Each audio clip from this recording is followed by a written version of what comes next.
that voice as Ed instead of as Mignogna. So if they see like Doggy, they might think, oh, hey, that's Edward Elric, not Mignogna. Is that irritation at all, or is it fun to be calling him there? Well, you know what? We talked about this in my panel yesterday. When it comes to voice acting, acting is the key, which we just said. The example that I like to use is like pick any famous actor that you've known that's done tons of roles for years. Robert De Niro. He's played hundreds of different characters, but he always sounds like Robert De Niro. Because the goal is not to change his voice. The goal is to play the character, honestly. So you might be able to pull a line from Ed, and pull a line from Tom McGee and Oron, and pull a line from Kurtz Weber and Full Metal Panic, and pull lines from different characters and bump them up against each other. Go, oh, well, yeah, that's the same guy. But if you watch the shows, the character is a very different character.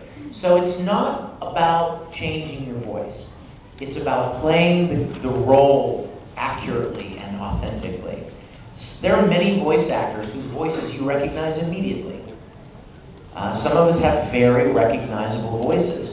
We're not cast because we can sound different all the time. It's because we may be able to bring something to the character that is, capture the character, not necessarily change our voice.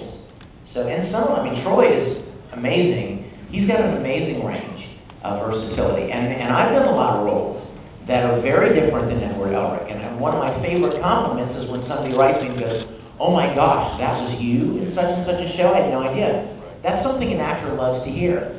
But at the same time, the goal is not to change your voice with every role. The goal is to play the role accurately and authentically. And yeah, he's turning this bloody thing off. And yet there are times when you are going to, like Vic was saying, there are going to be roles that you are going to be completely different and become a chameleon and just become that character, and it's going to sound completely different than your normal voice.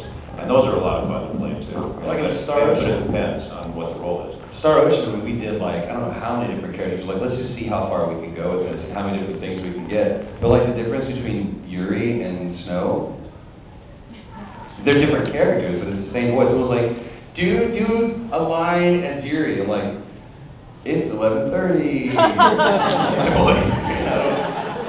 And that's one of the things that I got surprised when I came to LA is that they weren't so concerned about the character voices that I could do. It was what you said.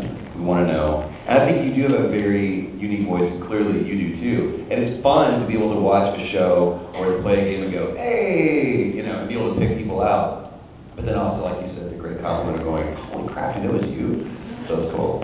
Oh, I want to grease your boy back here. There you go. Okay, Mr. Greaser Boy to you. games like, say, Devil May Cry 3 and 4, where they quote American voice actors who goes to Japan and they just do motion capture all the voice for the original version. Would you guys like to see more games that do that? I'm sorry. Me, Travis Willingham, and Laura Bailey went to Tokyo, and I almost didn't get back on the plane because I wanted to stay so bad. And we did 10 days of mocap on Castlevania. Yeah, everyone's like, so are we, and they canned the game. So we had fun. We had an absolute blast. And working with the Japanese was absolutely, the process that they have was incredible. And that was my first real mocap experience. It was, I can't remember the name of the company now for some reason. But I think it's great to go over there. And one of the reasons why they got American actors was because the way that the Japanese move and walk is different than American. It's completely different, and you can tell. There's a coolness to the way that the Japanese move, and we're just kind of lazy, like, we want American actors to walk like Americans because we look too good. And all of the stunts and everything, and we had an absolute blast. And it was kind of marrying the two together. There's 3 big mocap houses that are in California, and they're getting a lot of work, but there's still a lot of mocap that was Resident Evil was done in Tokyo. So, and I think we're still going to see that happening more, especially with games that are based off of Japanese games. But I would do it again in a heartbeat, especially when we go back to Tokyo and we get to hang